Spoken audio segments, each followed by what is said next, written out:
দীপশিতা খুব তাড়ায় আছো, আজকে উত্তরপাড়ায় বিশাল সমাবেশ, সব কিছু তার মধ্যে মশাল মিছিল করবে, কিন্তু একটা মশাল বাংলার ছেলে মেয়েদের উৎসাহের মশালটা নিভে গেল। মেসিকে তারা দেখতে পেলেন না। এত এত টাকা খরচা করে বুক চাপড়ে কাঁদছে মানুষ, কি বলবে? চোর ডাকাতদের যতদিন আমরা ভোট দেবো ততদিন মেসির পরিবর্তে পিসিদের দেখতে হবে। মেসিকে সামনাসামনি দেখতে দেবো আর তার জন্য তোমাকে এত হাজার টাকার টিকিট কাটতে হবে, এই টাকারা করেছিল। তুমি বাড়িতে নেমন্তন্ন করবে লোককে আর খেতে দিতে পারবে না, তা তো চলবে না। তুমি একটা ইভেন্ট অর্গানাইজ করছো আর তা সামলানো তোমার মুরদ নাই, দম নাই, তো তুমি কেন করছো? আসলে এই সরকারটা কিছুই করতে পারে না। একটা সরকারি চাকরির পরীক্ষা নিতে পারে না, লেজে গোবরে হয়ে যায়, মেসিকে সামলাতে পারে? অনেক দিদি, আমার শেষ প্রশ্ন একদম খুব নির্দিষ্টভাবে উত্তরপাড়া এবং আরও বৃহত্তর অংশের পশ্চিমবাংলার জনগণের জন্য মীনাক্ষী মুখার্জির বার্তা এই শীত ফুরলেই নির্বাচনের দামামা বেজে যাবে, মানুষের উদ্দেশ্যে নির্দিষ্ট বার্তা, সিপিআইএমের পক্ষ থেকে মীনাক্ষী মুখার্জির বার্তা।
নমস্কার, দেখছেন কবির সৌরভের ইউটিউব চ্যানেল। আজকে উত্তরপাড়া থেকে সুবিশাল মিছিল দেখালাম এবং এখানে বাংলা বাঁচাও যাত্রা উপলক্ষে সুবিশাল মিছিল উত্তরপাড়া থেকে দক্ষিণেশ্বর। উপস্থিত আছেন মীনাক্ষী মুখার্জি, শ্রীদীপ ভট্টাচার্য, দীপশিতা ধর, দেবাঞ্জন ভট্টাচার্য, এসএফআই রাজ্য সম্পাদক। সুবিশাল মিছিল এবং আমরা কথা বলেছিলাম মীনাক্ষী মুখার্জির সঙ্গে, দীপশিতা ধরের সঙ্গে, দেবাঞ্জনের সঙ্গে। মীনাক্ষী মুখার্জির সঙ্গে মূলত কথা বলেছিলাম কী লক্ষ্য তাদের, কী কর্মসূচি, কী উদ্দেশ্য। তারা যদি কোনোভাবে সরকারে যেতেন, সরকারে আসেন, নির্বাচনে যেতেন, সরকার গঠন করেন, কি হবে তাদের লক্ষ্য, কি হবে মানুষের উদ্দেশ্যে তাদের বার্তা, এবং বাংলা বাঁচাও যাত্রার এক্সক্লুসিভ ফুটেজ একমাত্র কবির সৌরভ ইউটিউব চ্যানেলে আপনারা দেখতে পাবেন। চোখ থাকুক এক্সক্লুসিভ কন্টেন্টসের জন্য কবির সৌরভ ইউটিউব চ্যানেলে মীনাক্ষী মুখার্জির বক্তব্য। মীনাক্ষী, আমরা লক্ষ্য করছিলাম আজকে উত্তরপাড়ায় বিশাল জনবহুল সমাবেশ হলো, সেখানে আপনারা বিভিন্ন ইস্যু তুলে ধরলেন। প্রথমেই যেটা আমার খুব ইন্টারেস্টিং মনে হয়েছে সেটা পান্ডুয়ায় আপনারা একটা স্মল ফিন্যান্স সহায়তা কেন্দ্র খুললেন, সেখানকার মহিলারা বিশেষ করে শিকার। এই বিষয়টা যদি দর্শকদের উদ্দেশ্যে একটু বিস্তারিতভাবে বলেন, স্মল ফিন্যান্সের ব্যাপারটা কি? প্রথম কথা, সরকার এ পশ্চিমবঙ্গের যারা কাজ করতে পারে, কর্মক্ষম, যারা সংসার চালায়, তাদেরকে মর্যাদা সহকারে একটি পরিবার প্রতিপালনের জন্যে সেই রোজগার দিতে পারছে না।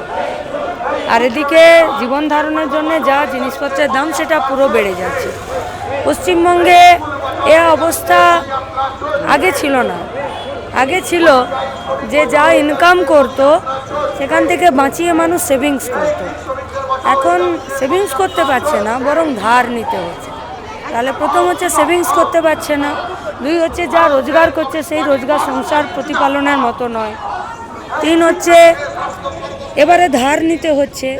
এই তিনটে বিষয়েই সরকারের উপস্থিতি নেই। এরপর ইন্টারেস্ট আসছে, সেই ইন্টারেস্ট কত নেবে কত নেবে না, রিজার্ভ ব্যাঙ্কে একদম চুলোর দুয়ারে রেখে যা খুশি তাই, 12% ইন্টারেস্ট রেট, তারও বেশি আছে। মানে 50,000 টাকা লোন নিলে 70,000 টাকা শোধ করতে হবে। আর এর মধ্যেও দারুণ মারপেচ আছে। মানে আমি ইন্টারেস্ট দিচ্ছি না আমি মূল থেকে দিচ্ছি, ওসব নেই। মানে তোমাকে 50,000 নিলে বছরের শেষে 70,000 দিতে হবে, তাহলে সেইটাকে মাসে ভাগ করে দিচ্ছে। কিন্তু সেটা তোমার ইন্টারেস্ট নয়, তাহলে তোমার মূল থেকেও যাচ্ছে, কিন্তু তখন কিন্তু ইন্টারেস্ট কমছে না। ঠিক। মানে আমি একবার নিলাম মানে ফেসে গেলাম, একদম একদম। একদম ছাগলের মতন হাঁড়ি কাটে মুখ ঢুকিয়ে দেওয়া। তাহলে তুমি সংসার চালানোর জন্য টাকা দিচ্ছ না। আগে লোক সেভিংস করতে, এখন ধার নিতে বাধ্য হচ্ছে। এরপরে ইন্টারেস্টে মাইক্রো ফিন্যান্স, তুমি ইন্টারেস্টও বেঁধে দিচ্ছ না। আবার ইন্টারেস্টের নামেও মানুষকে যে শুষছে মাইক্রো ফিন্যান্সগুলো, সেখানেও তোমার নজরদারি নেই। এবার যদি কেউ টাকা শোধ করতে না পারছে, তখন এবারে বাউন্সার এসে বাড়ি ঘর দৌড় বলছে বেচে দাও, চুরি চামারি করো, নইলে বিটে মাটি তালা বন্ধ করে চলে যাচ্ছে। তাহলে পশ্চিমবঙ্গের মানুষকে মানে জাঁতার মধ্যে পিষে ফেলছে না। তাহলে জাঁতা কল থেকে কে বার করবে? সরকার তো বের করছে না, বরং সরকার তো জাঁতা কলে প্রতিদিন আটার মতন গমের মতন দানা দিয়েই যাচ্ছে, মানুষ পিষছে সেখানে। তাই আমরা এই সহায়তা কেন্দ্র করেছি। আমাদের প্রথম কাজ হবে এককালীন এই সব কিছু মুকুব করে দেওয়া, মাইক্রো ফিন্যান্সের জাল থেকে যাতে তারা বেরোতে পারে তার ব্যবস্থা করা, এবং মাইক্রো ফিন্যান্সদেরকে আইনের দ্বারা তাদেরকে বাধা, এবং তাদের বিরুদ্ধে ইল্লিগাল তারা কাজ করছে তার বিরুদ্ধেও আমরা অ্যাকশন নেব।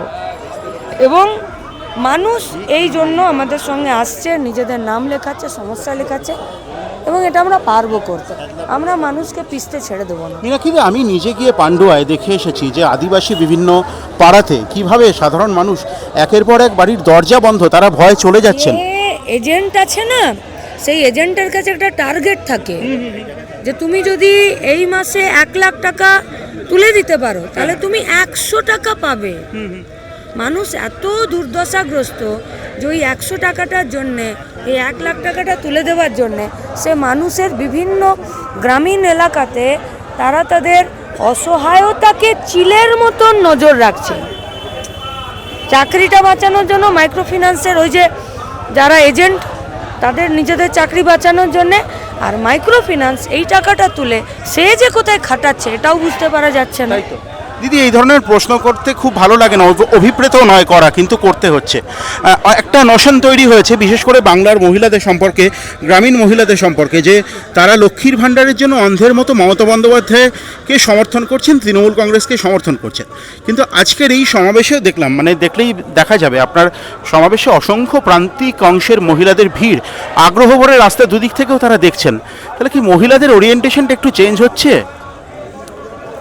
মহিলারা যদি প্রাণ ভরে তৃণমূল কংগ্রেসকে আশীর্বাদ করতে চান করতেই পারেন, মহিলা পারেন, আর যে কেউ পারেন। কিন্তু আমরা বলছি যে আশীর্বাদ করার পরে জাঁতাকল থেকে বেরোনোর রাস্তা আছে কি, এইটা হচ্ছে প্রশ্ন।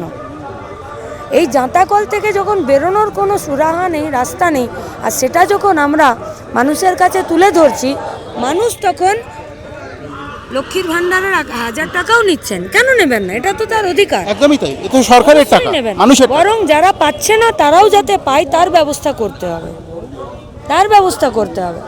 কিন্তু ওই 1000 টাকাটার সাথে সাথেই সহায়তা কেন্দ্রেও মহিলারা আসছেন ওই জাঁতাকল থেকে বেরোনোর জন্য। দিদি, আরেকটা প্রশ্ন করতে হবে। এই বিভাজনের রাজনীতিও তৈরি হয়েছে 2014 পরে, আরও বিশেষ করে 2019-এর পরে। প্রান্তিক মুসলিম অংশের একটা মানুষের ভিড় আবার নতুন করে সিপিআইএমের মিটিংয়ে, আজকের এই মিছিলে উত্তরপাড়া অঞ্চলে দেখা গেল, পান্ডুয়াতেও দেখা গিয়েছে। এটা কি আপনাদের কাছে একটা পজিটিভ নোট মনে হচ্ছে? দেখুন, মানুষের যখন পেটে লাত পড়ে না, তখন মানুষ সব কিছু ভুলে কারা পেটের ভাতকে সুরক্ষা দিতে পারে, কারা তার ঘামের দাম দিতে পারে, সেই জায়গায় মানুষ ভিড় করে এবং সেই লড়াইটা সে নিজে লড়তে চায়। সিপিআইএম মানুষকে সেই লড়ার জায়গাটা করে দিচ্ছে। মীনাক্ষী দি, একটা প্রশ্ন, মেসিকে দেখতে না পেয়ে এই যে হাহাকার, অসংখ্য মানুষের হাহাকার, তারা বুক চাপড়ে কাঁদছেন, গরিব মানুষ 11, 12, 20 হাজার টাকা জমিয়ে তারা টিকিট কেটেছেন, দেখতে পেলেন না, মুখ্যমন্ত্রী ক্ষমাও চেয়েছেন, কি বলবেন আপনি? গরিব মানুষ মেসিকে তো বাড়িতে থেকে টিভিতেই তো দেখে নিতে পারে। হ্যাঁ, মেসিকে দেখার জন্য তো নয়, টিকিট কেটে সামনাসামনি মেসিকে দেখতে পেল না বলে, তার জন্য তো। তাহলে মেসিকে সামনাসামনি দেখতে দেবো, আর তার জন্য তোমাকে এত 1000 টাকার টিকিট কাটতে হবে। এই টাকারা করেছিল। তুমি বাড়িতে নেমন্তন্ন করবে লোককে আর খেতে দিতে পারবে না, তা তো চলবে না। তুমি একটা ইভেন্ট অর্গানাইজ করছো আর তা সামলানো তোমার মুরদ নাই, দম নাই, তো তুমি কেন করছো? আসলে এই সরকারটা কিছুই করতে পারে না। একটা সরকারি চাকরির পরীক্ষা নিতে পারে না, লেজে গোবরে হয়ে যায়, মেসিকে সামলাতে পারে? অনেক দিদি, আমার শেষ প্রশ্ন একদম খুব নির্দিষ্টভাবে উত্তরপাড়া এবং আরও বৃহত্তর অংশের পশ্চিমবাংলার জনগণের জন্য মীনাক্ষী মুখার্জির বার্তা এই শীত ফুরলেই নির্বাচনের দামামা বেজে যাবে, মানুষের উদ্দেশ্যে নির্দিষ্ট বার্তা, সিপিআইএমের পক্ষ থেকে মীনাক্ষী মুখার্জির বার্তা। পশ্চিমবঙ্গের আনাচে কানাচে পথে প্রান্তরে সিপিআইএমের কর্মীরা দাপিয়ে মানুষের রুটি রুজির স্বার্থে কথা বলছে, লড়ছে। পশ্চিমবঙ্গের আনাচে কানাচে লাল ঝান্ডা ধরে বামপন্থী, প্রগতিশীল, গণতান্ত্রিক, ধর্মনিরপেক্ষ ছেলেমেয়েরা এই লড়াইয়ে জান কবুল করার জন্য দাঁড়িয়ে আছে। সেই সব মানুষরা যে কাজটা করতে চাইছেন সেই কাজের সাথে সিপিআইএম ওটা করবে। দীপশিতা, খুব তাড়ায় আছো, আজকে উত্তরপাড়ায় বিশাল সমাবেশ, সব কিছু তার মধ্যে মশাল মিছিল করবে, কিন্তু একটা মশাল বাংলার ছেলে মেয়েদের উৎসাহের মশালটা নিভে গেল, মেসিকে তারা দেখতে পেলেন না। এত এত টাকা খরচা করে বুক চাপড়ে কাঁদছে মানুষ, কি বলবে? চোর ডাকাতদের যতদিন আমরা ভোট দেব ততদিন মেসির পরিবর্তে পিসিদের দেখতে হবে। চোর ডাকাতদের আমরা যত বেশি ভোট দেব তত মেসির পরিবর্তে অপদার্থ ক্রীড়ামন্ত্রী, তাদের পরিবারের লোকজন, তাদের কাকা, মামা, বোন, জ্যাঠা, তাদেরকে দেখতে। আমি আর একটা প্রশ্ন তোমাকে করব, খুব তাড়াতাড়ি করব। মুখ্যমন্ত্রী কিন্তু খুব নমনীয় ভাব দেখালেন, ক্ষমা চাইলেন প্রকাশ্যে, টুইট করলেন। এইসব ক্ষমা টমায়ের কাজ হবে না। যে মানুষের টাকা নষ্ট হয়েছেন, যে মানুষের সংস্কৃতি, ক্রীড়ার প্রতি ভালোবাসা আঘাত পেয়েছে, আমার মনে হয় না তারা এই ক্ষমাতে মানবেন, তারা এই ক্ষমাতে শুনবেন। শতদ্রু দত্তই কি একা দোষী নাকি? যদি একটা রাজ্যের স্বরাষ্ট্রমন্ত্রী তার এলাকায় হওয়া বিশৃঙ্খলার দায়িত্ব না নেন, তাহলে আর অন্য কে নেবেন? দেবাঞ্জন, বলতে খুব খারাপ লাগছে, মানে সারদা কেলেঙ্কারির সময় আমরা দেখেছিলাম যে হাজার হাজার মানুষ বুক চাপড়ে কাঁদছেন, এটা হয়তো সেই ম্যাগনিটিউড না অনেকে বলবেন, কিন্তু আশাহত হওয়ার যন্ত্রণা, বিশ্বাসভঙ্গের যন্ত্রণা, অসংখ্য তোমাদের বয়সী ছেলে মেয়ে তারা বিভিন্ন জায়গা থেকে এসেছে, বুক চাপড়ে প্র্যাকটিক্যালি কাঁদছে, আমরা দেখতে পেলাম না। তো জোম্যাটো, সুইগি সমস্ত ডেলিভারি বয় তারা টাকা জমিয়ে করেছে, টিকিট কাটলো এত এত টাকা দিয়ে, দেখতে পেলো না, কি বলবে মেসিকে? এ তো বোঝাই যাচ্ছে যে মানে মানুষের আবেগকে মানিটাইজ করে কাটমানি তোলা, চুরি করা, তার একটা সংস্কৃতি তো ওভারঅল গোটা পশ্চিমবাংলা জুড়ে তৃণমূল তৈরি করেছে। তার সবথেকে লজ্জাজনক একটা নিদর্শন তৈরি হয়ে গেল গোটা দুনিয়ার কাছে। ফুটবল প্রেমী বাংলাকে বলা হয়, কলকাতা মহানগরকে বলা হয় ফুটবলের মক্কা। সেই ফুটবল প্রেমী বাংলার মানে আপামর জনতা, যারা দিনের পর দিন, এই বাংলা তো ডার্বির জন্য বিখ্যাত গোটা গোটা গোটা গোটা দুনিয়ার কাছে। ইপিএল বা লালিগার থেকে কিছু কম যায় না মোহনবাগান ইস্ট বেঙ্গল ডার্বি। আচ্ছা, সেই ডার্বির শহর, সেই শহরের মানুষ, সেই রাজ্যের মানুষের মাথা হেঁট হয়ে গেল। কারা দায়ী? এর আগেও তো মারাডোনা যখন এসছিল, সেই সময় এর চেয়েও অনেক বেশি উন্মাদনা ছিল, তৈরি হয়েছিল। মানে আমি তুলনা করছি না, মেসি মারাডোনার আমি তুলনা করছি না, কিন্তু উন্মাদনা হয়েছিল তো। কই সেই উন্মাদনা? অলিভার কান লাস্ট ম্যাচ খেলেছিলেন। এই অসুবিধা তো হয়নি। অতএব সরকার, লুটেরা সরকারের হাতে যদি রাজ্যটা থাকে, যতদিন এই সরকারের হাতে রাজ্যটা থাকবে ততদিন প্রশাসনিক স্তরে লজ্জায় মাথা কাটা যাবে বাংলার, এটা স্পষ্ট হচ্ছে। কি লেভেলের চুরি এটা ভেবে দেখো। আগে মারাডোনা যখন আসে তখন 50 টাকা ছিল মিনিমাম টিকিট প্রাইস, 2000 টাকা ছিল ম্যাক্সিমাম টিকিট প্রাইস। 2000 টাকার সেই টিকিটে চুনি গোস্বামীর সই করা ছিল। এখনও অনেকের ঘরে ওই টিকিট দেখবে ল্যামিনেট করে রেখে দেওয়া আছে। 98,000 টাকার টিকিট বিক্রি হয়েছে, নাকি লাখ লাখ টাকার টিকিট বিক্রি হয়েছে। 15,000, 20,000 টাকার টিকিট তো দেড় বিক্রি হয়েছে। 4,000 টাকা ছিল মিনিমাম টিকিট প্রাইসে, 6,000 টিকিট ব্ল্যাক করা হয়েছে। কেকের ঘটনা আমাদের সামনে আছে। গোটা দেশের কাছে বাংলার ছাত্রদের মাথা হেঁট হয়ে গেছিল। কেকের মতন একজন বিশ্ববরেণ্য শিল্পী, তাকে মরে যেতে হলো স্রেফ এই বাংলার মাটিতে এসে। তৃণমূল যতদিন আছে বাংলার বুকে, ততদিন বাংলার ছেলেমেয়েরা দেশের বাইরে বা আমাদের রাজ্যের বাইরে কোথাও আর মাথা উঁচু করে আমি বাংলার ছেলে, আমি বাংলার মেয়ে, এইটা বলবার মতন জায়গা। শতদ্রু দত্তকে ধরা হলো, শতদ্রু দত্ত একমাত্র দায়ী বলে মনে করো? ও তো স্কেপগোট, তো পাতি স্কেপগোট। আচ্ছা, এই শতদ্রু দত্তকে কারা দায়িত্ব দিয়েছিল? এই শতদ্রু দত্ত যে টাকা তুলেছে তার কত পার্সেন্ট অরূপ বিশ্বাস পেয়েছে, কত পার্সেন্ট সুজিত বসু পেয়েছে, কত পার্সেন্ট অভিষেক বন্দ্যোপাধ্যায় সেটা যদিও এখনো তদন্ত সাপেক্ষ, কিন্তু অরূপ বিশ্বাসকে যে টোটাল গোটা ব্যাপারটাই বেসরকারি, আমি যেটা জানতে চাই, একটা বেসরকারি অনুষ্ঠানে ক্রীড়ামন্ত্রীকে এই যে এইভাবে দেখা গেল গোটা জায়গাটা অকুপাই করে থাকতে কি বলে? ইয়েতে এয়ারপোর্টে নামা থেকে হায়াত হোটেলে দখল রেখেছিল সুজিত বসু, হায়াত হোটেল থেকে বেরিয়েছে দখল নিয়েছে মাঠে গিয়ে অরূপ বিশ্বাস। এই দুই মন্ত্রী তাদের হচ্ছে যে খেলা, এরা দখলে রাখবে। আর এদেরই যদি দেখানোর ছিল তো এদেরকে তো এমনি পাবলিক, যদিও পাবলিক এদেরকে দেখতে পায় না, মানে এদের কেন্দ্রের পাবলিক, এরা যেখানকার বিধায়ক সেখানকার মানুষজন এদের দেখতে পায় না, সেটা আলাদা কথা। কিন্তু 15,000 টাকা খরচা করে তো আর অরূপ বিশ্বাসের মতন একজন স্বপ্নের ভিলেনকে কেউ দেখতে যায়নি, গেছিল স্বপ্নের নায়ক মেসিকে দেখতে। স্বপ্নের নায়ককে দেখতে গিয়ে দেখতে হলো দুঃস্বপ্নের খলনায়ককে। এর থেকে যন্ত্রণার, এর থেকে বেইমানির বোধহয় এই প্রজন্মের ছেলে মেয়েদের সাথে আর কিছু। নিরঞ্জন, তোমার সঙ্গে হরেক বিষয়ে কথা হয়, আজকে বিষয়টা খুব সীমিত রাখবো, তোমাদেরও মশাল মিছিল আছে, আমি আটকাবো না। তোমাদের জেনারেশনে তোমাদের বয়সী অনেক ছেলে মেয়ে তারা মেসিকে দেখতে গিয়ে আশাহত হয়েছেন। তাদের উদ্দেশ্যে এসএফআই রাজ্য সম্পাদক, নিশ্চয়ই খেলা ভালোবাসো, গান বাজনা ভালোবাসো, সৃজন তো খুব ভালো নিজে খেলে, ও তো দারুণ গান বাজনা করে, কি বলবে তুমি? জি, তো সব মিলিয়ে বাংলার সংস্কৃতি, বাংলার মূল্যবোধ, বাংলার খেলার জগৎ সবটাকে তো এরা শেষ করে দিয়েছে। তুমি ভেবে দেখো, একটা তদন্ত কমিটি তৈরি করলো যেখানে কোনো মানে সামনের সারির ক্রীড়া প্রশাসক নেই, যাতে এআইএফএফ আইএফএ দুজনেই বলে দিয়েছে এটা আমাদের সঙ্গে আলোচনা করে হয়নি। তার মানে কি, উদ্দেশ্যটা হচ্ছে এবারে চুরি চামারি যা করার হয়ে গেছে, এবার সেই চুরি ঢাকা দিতে হবে। যুব ভারতীটাকে ধ্বংস করে দিল, স্বপ্নের যুব ভারতী, গোটা রাজ্যের ছেলে মেয়েদের স্বপ্ন দিয়ে গড়া ওই যুব ভারতী এখন হচ্ছে দেখছি কুণাল ঘোষ নানান রকম পোস্ট ইত্যাদি করবার চেষ্টা করছে। আরে বাবা, মানে তৃণমূল মানে 500 ডিম পারলেও সেই ডিম ফেটে মুরগি বেরোবে। বাংলার মাটিতে সুভাষ চক্রবর্তী একজনই হয়, সুভাষ চক্রবর্তীরা বারবার জন্মায় না, সুভাষ চক্রবর্তীরা বারবার তৈরি হয় না, আর সুভাষ চক্রবর্তীরা তৈরি হয় লাল ঝান্ডার পতাকার তলাতে। গোটা বাংলার শিল্প সংস্কৃতি, মূল্যবোধ, লেখাপড়া মেসিকেও যেমন দেখতে পেল না বাংলার ছেলেমেয়েরা, বাংলার ছেলেমেয়ে বহুদিন এই বাংলার মাটিতে নতুন স্কুল কলেজ বিশ্ববিদ্যালয় দেখতে পায় না। কিন্তু এ আরও যন্ত্রণার, আরও বড় স্ক্যাম। এটা নিয়ে বিস্তারিত কথা বলতে হবে। কোটি টাকা তোমার আমার করের টাকা, তোমার আমার ট্যাক্সের টাকা দিয়ে 22,000 মদের দোকান খোলা হয়েছে।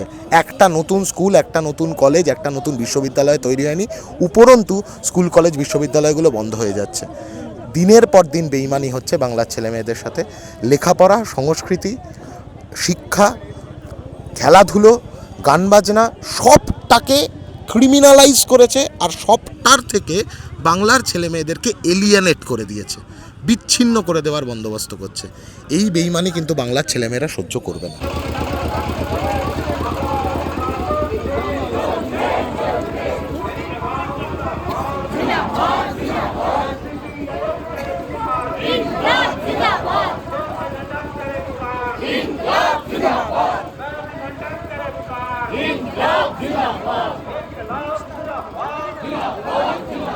পশ্চিমবঙ্গের জল জমি জীবন জঙ্গল রক্ষার দাবিতে কোচবিহার থেকে কামারহাটি বাংলা বাজার যাত্রা চলবে।